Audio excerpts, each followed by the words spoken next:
यायावर गौतम 35 वर्ष की आयु में ज्ञान प्राप्त करने के बाद बुद्ध हो गए और 80 वर्ष की उम्र में उनका देहावसान हुआ। इन 45 वर्षों में बुद्ध ने स्वयं को 2 लक्ष्यों के प्रति समर्पित कर दिया था: आम लोगों तक अपना संदेश पहुंचाना और भिक्षु कहे जाने वाले मठवासियों का संघ बनाना।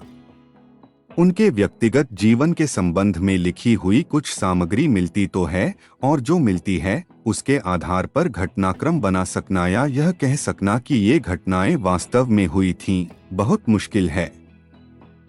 ऐसा लगता है कि ज्ञान प्राप्त होने के कुछ वर्ष बाद बुद्ध कपिलवस्तु में अपने घर लौटे थे। उनकी पत्नी ने अपने पुत्र राहुल से कहा कि वह जाकर अपने पिता से अपने वंशानुक्रम के बारे में पूछे।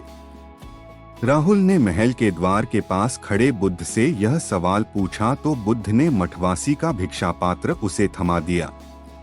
उन्होंने अपने मुख्य शिष्य सारिपुत्र से कहा कि वे राहुल को संघ में शामिल कर लें। इसके बाद पिता और पुत्र कपिलवस्तु से रवाना हो गए। उनकी परस्पर वार्ता का विवरण हमें बाद में मिलता है।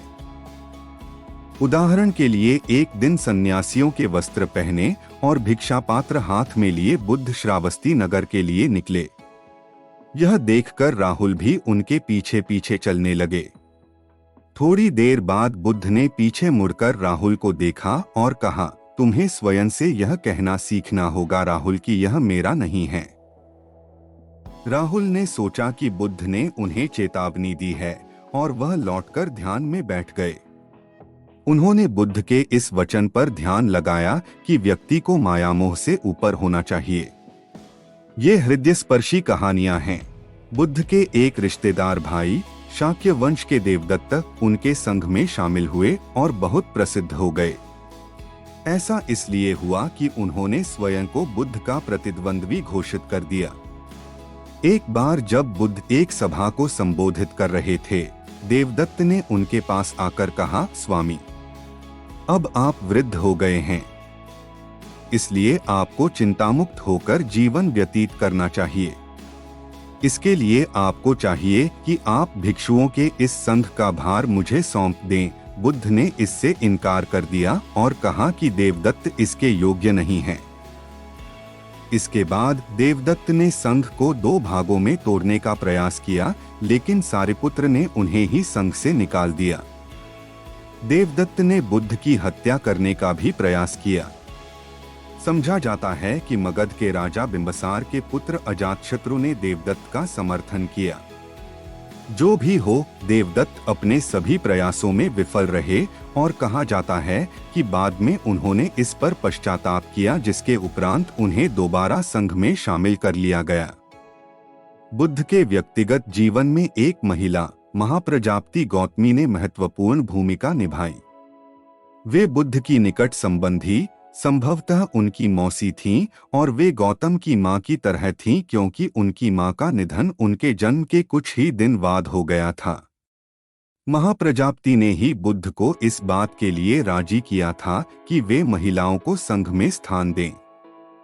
जब बुद्ध कपिलवस्तु में थे, तब महाप्रजापति ने उनसे बार बार आग्रह किया था कि वे उनको और अन्य महिलाओं को घर से निकलकर बेघर जीवन में आने दें। बुद्ध ने इससे इनकार कर दिया। तब महाप्रजापति ने अपने सिर के बाल काट दिए और कुछ अन्य शाक्य स्त्रियों के साथ सन्यासिन के वस्त्रों में वैशाली के लिए प्रस्थान किया। बुद्ध उस समय विशाल उपवन में ठहरे हुए थे। बुद्ध के संबंधी और विश्वासपात्र शिष्य आनंद ने महाप्रजापति को देखकर पूछा, गौतमी, तुम दुखी और विलाप करती हुई द्वार के बाहर क्यों खड़ी हो? तुम्हारे पांवों में सूजन क्यों है और वे धूल से सने क्यों हैं? महाप्रजापति गौतमी ने बुद्ध से किया अपना अनुरोध दोहराया, पर वे तब भी इसे स्वीकार करने को तैयार नहीं थे। फिर आनंद ने बुद्ध से पूछा कि क्या महिलाएं पवित्र जीवन के अयोग्य हैं? बुद्ध इससे सहमत थे कि महिलाएं अयोग्य नहीं हैं। आनंद ने उन्हें याद दिलाया कि नन्हे गौतम का लालन पालन गौतमी ने ही किया था। अंततः बुद्ध महिलाओं को संघ में शामिल करने पर राजी हो गए, बशर्ते वे कुछ कड़ी शर्तों और अनुशासन का पालन करें। इस बात का खंडन करना असंभव होगा कि बुद्ध के मन में संघ में महिलाओं को पुरुषों के बराबर स्थान देने के संबंध में पूर्वाग्रह था। वे स्पष्टतः मठवासियों अथवा भिक्षुओं के नैतिक अनुशासन को लेकर चिंतित थे। बुद्ध की एक महत्वपूर्ण सार्वजनिक भूमिका भी थी। कुछ हद तक इसका कारण यह था कि भारत में संत और मनीषी समझे जाने वाले व्यक्ति की भूमिका एकांतवासी से ज्यादा समझी जाती थी।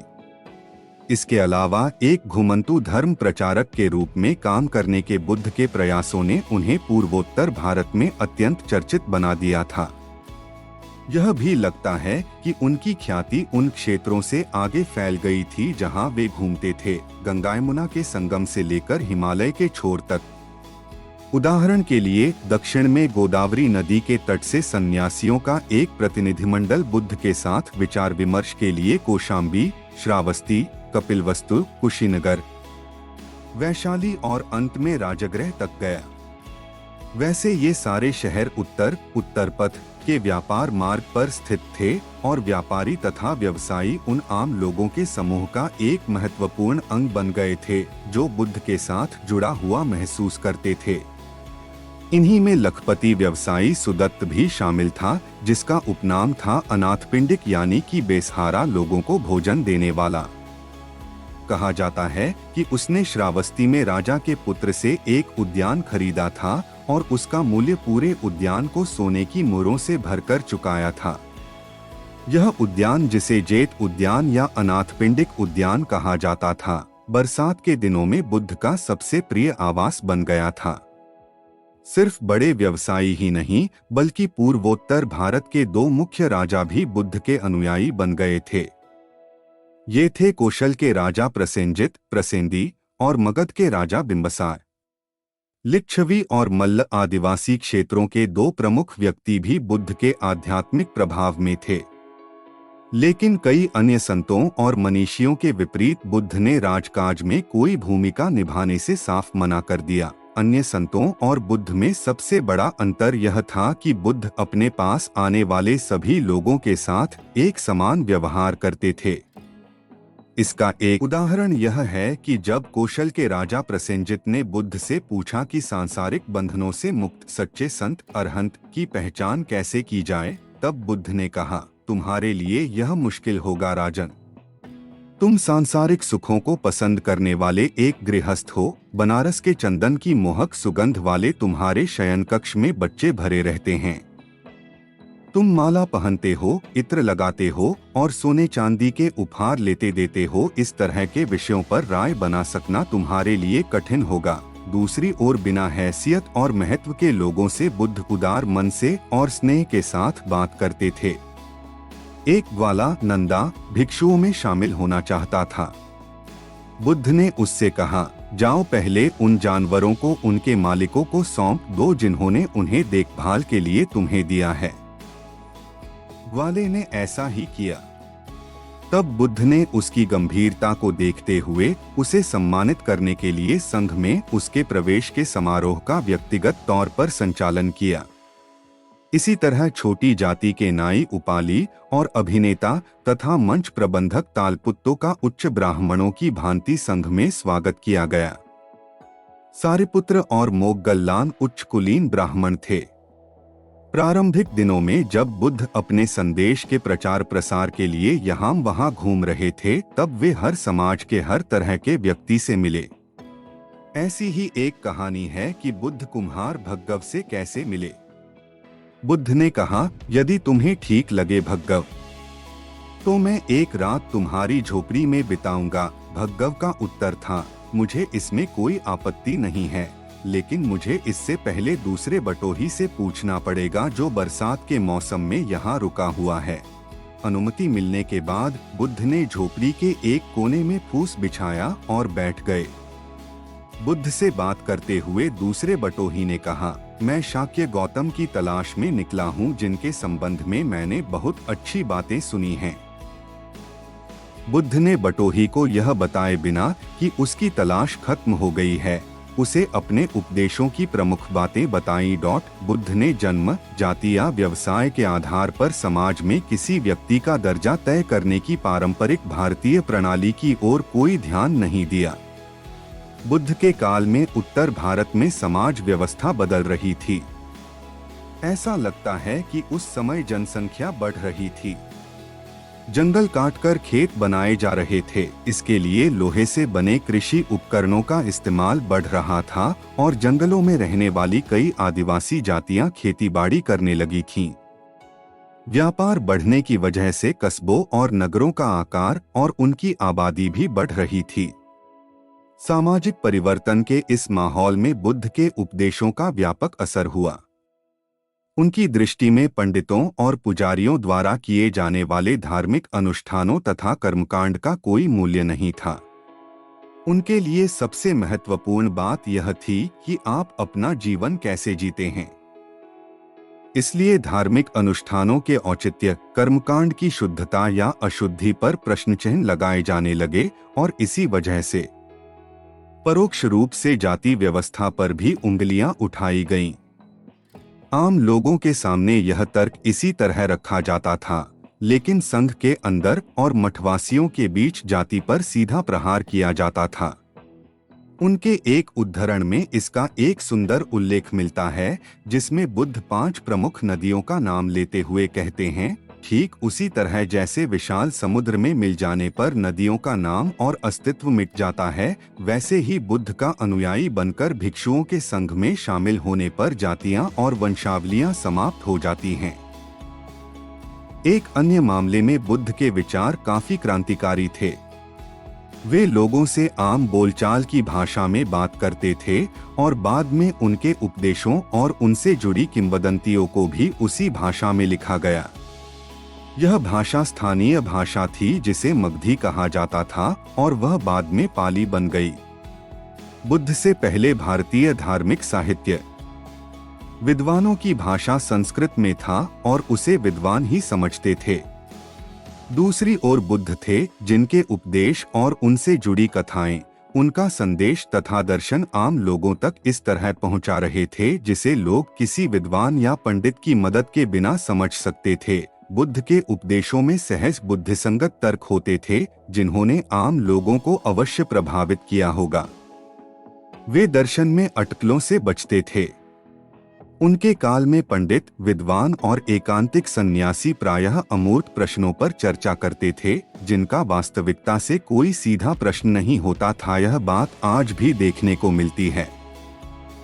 बुद्ध ऐसे सभी प्रश्नों को असंगत बताकर किनारे कर दिया करते थे। कभी कभी इस तरह के सवालों पर वे चुप्पी लगा जाते थे और कभी उनका मजाक उड़ाते थे।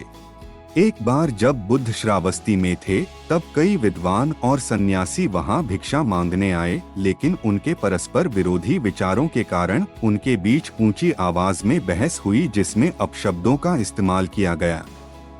बुद्ध के शिष्यों ने यह विवाद देखा, जिसमें बहस के मुद्दे थे कि यह संसार शाश्वत है या नहीं और उसकी कोई सीमा है या नहीं। बुद्ध के शिष्यों ने वहां से लौटकर उन्हें पूरी कहानी सुनाई, जिस पर बुद्ध ने एक कहानी सुनाकर टिप्पणी की। यह चर्चित कहानी उन दृष्टिहीन लोगों की गाथा है जिन्होंने हाथ से छूकर हाथी की पहचान करने की कोशिश की थी। एक दृष्टिहीन व्यक्ति ने हाथी के पांव छुए थे और उसके हिसाब से सत्य यह था कि हाथी खंभे की तरह है। दूसरे के लिए वह घड़े की तरह था क्योंकि उसने हाथी का माथा छुआ था। एक अन्य को लगा कि हाथी हल की तरह है क्योंकि उसने हाथी के दांत छुए। बाकी ने भी अपने अपने ढंग से सत्य बताया। बुद्ध की कथा का अर्थ यह था कि हरेक ने पूर्ण सत्य का केवल एक हिस्सा देखा था। बुद्ध ने कहा, यही बात उन संप्रदायों के लिए भी सच है जो आपस में लड़ते रहते हैं, क्योंकि वे समझते हैं कि वे विद्वान हैं और सब कुछ जानते हैं। बुद्ध अपने कुछ प्रवचनों में सहज तर्क से आगे निकलकर दर्शन में बुद्धिवाद तक जाते हैं। वे कहते हैं, आंखें और जो वे देखती हैं, कान और आवाज, नाक और महक, जीभ और स्वाद, शरीर और संपर्क, मस्तिष्क और विचार, सब कुछ यही है। बुद्ध यह भी कहते हैं कि जो इस समग्र को खारिज करते हैं और किसी अन्य समग्र की बात करते हैं, वे लोग तर्क करने पर अपना पक्ष साबित नहीं कर सकते।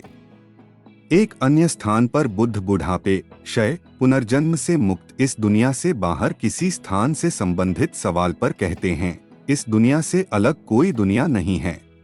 कहने का अर्थ यह है कि उन्होंने अन्य धर्मों के संस्थापकों की तरह जीवन के बाद स्वर्ग का आश्वासन नहीं दिया। वैसे यह सही है कि बौद्ध धर्म ग्रंथों में कुछ स्थानों पर लगभग जादुई शक्तियों और अलौकिक जीवों का उल्लेख मिलता है और कहा जाता है कि यह उल्लेख स्वयं बुद्ध ने किया था। यह संभव है कि इस तरह के बयानों से, यदि वे सचमुच बुद्ध के ही बयान हैं, तो वे उस काल के अपने श्रोताओं को उनके परिचित प्रतीकों और संकेतों के माध्यम से अपना संदेश देने का प्रयास कर रहे होंगे। बुद्ध ने अपने मठवासियों का संघ बनाने और उसे दृढ़ आधार देने में काफी परिश्रम किया। उन्होंने दूरदर्शिता का परिचय देते हुए संघ की गतिविधियों और संगठन में मठवासियों की सभा को महत्वपूर्ण स्थान दिया। बुद्ध निश्चित रूप से विजजी आदिवासी संघ परंपरा से परिचित थे, जिसमें लिच्छवी शामिल थे। इसमें आदिवासियों के प्रतिनिधियों या विभिन्न वंशों के प्रमुखों की एक सभा होती थी, जिसका मुख्यालय राजधानी में होता था और यही सभा राजकाज से संबंधित मामलों में फैसले करती थी। हो सकता है बुद्ध के शाक्य वंश में भी ऐसी ही प्रणाली रही हो। वृज्जी के बारे में बुद्ध का कहना था, जब तक उनकी सभा की बैठकें होती रहेंगी तब तक उनके कल्याण की आशा आप कर सकते हैं। यही बात उन्होंने भिक्षुओं की सभा के बारे में कही। यह एक प्रकार की लोकतांत्रिक भावना थी, जिसमें बुद्ध की सलाह पर इतना संशोधन किया गया था कि संघ में वृद्ध लोगों को सम्मान दिया जाए। बुद्ध के निधन के बाद लंबे अरसे तक धर्म से संबंधित महत्वपूर्ण प्रश्नों पर बौद्ध भिक्षु सभाओं और सम्मेलनों में फैसले लिए जाते रहे। बुद्ध ने संघ में प्रवेश के नियम और शर्तें स्वयं निर्धारित की थीं और प्रवेश के समय ली जाने वाली शपथ का विवरण भी खुद तैयार किया था। मैं बुद्ध की शरण में जाता हूँ, बुद्धं शरणं गच्छामि। मैं धर्म की शरण में जाता हूँ, धम्मं शरणं गच्छामि। मैं संघ की शरण में जाता हूँ, संघ शरणं गच्छामि। संघ के नियमों में नियमित सभा के आयोजन, भिक्षाटन के लिए बाहर निकलने, शिक्षा देने, बरसात के मौसम में निर्धारित स्थानों पर ठहरने और यहाँ तक कि दैनिक शिष्टाचार के तरीकों का भी प्रावधान किया गया था। उदाहरण के लिए, एक भिक्षु मठ या आवास पर पहुँचने पर अपनी चप्पलें उतार दे, उन्हें नीचे रखे, उन्हें एक दूसरे पर पटक कर झाड़े, फिर उन्हें ले जाए, अपना छाता सावधानी से रखे और तब बिना किसी हड़बड़ी के सावधानी पूर्वक आवास में प्रवेश करे। उसके बाद अपने पाँव धोने, चप्पलें धोने, मठ के वरिष्ठ भिक्षुओं का अभिवादन करने, संघ के सभागार का और सभा के समय का पता लगाने जैसे नियम थे। आमतौर पर सभी मठवासियों को बुद्ध का निर्देश था कि वे समय गंवाने, गप्पबाजी करने, कुसंगति और विलासिता के प्रति मानसिक रुझान से बचें। यह आवश्यक समझा जाता था कि मठवासी की छवि शांत, प्रकृतिस्थ और धीर गंभीर हो। संभवतः देश की संस्कृति का ख्याल करते हुए बुद्ध ने ये नियम बनाए थे ताकि संघ में व्यवस्था सुनिश्चित की जा सके। हम जानते हैं कि बुद्ध के जीवन काल में ही कई लोगों को नियमों के उल्लंघन के कारण संघ से निष्कासित किया गया था। अब तक आपको यह स्पष्ट हो गया होगा कि बुद्ध लोगों को जो सिखाने का प्रयास कर रहे थे, उसका अर्थ था लोगों के सोचने के ढंग और जीवन पद्धति में भारी परिवर्तन। बुद्ध निश्चित रूप से यह समझते थे कि यह काम कितना बड़ा है। उन्होंने एक बार स्वयं यह संदेह व्यक्त किया था कि वे यह जिम्मेदारी उठाएं या नहीं, क्योंकि लोग जहां अटकते हैं वहीं अटके रह जाते हैं। लेकिन बुद्ध आम आदमी नहीं थे और जल्दी ही तार्किक निराशावादिता पर उनके हृदय की करुणा और संवेदनशीलता ने विजय प्राप्त कर ली। उन्होंने सारनाथ में इन्हीं विचारों के बारे में बाद में कहा कि उन्हें पता था कि संसार में ऐसे लोग हैं जिनकी आंखों पर धूल का मामूली पर्दा है और ऐसे भी जिनकी आंखें पूरी तरह ढकी हुई हैं, तीक्ष्ण बुद्धि वाले लोग भी हैं और वे भी जिनके पास बुद्धि है ही नहीं। अच्छे स्वभाव के लोग हैं और बुरे स्वभाव के भी। इसके बावजूद बुद्ध ने सबको शिक्षा देने का निर्णय किया, क्योंकि वे संसार को करुणा की आंखों से या उनके शब्दों में बुद्ध की आंखों से देखते थे।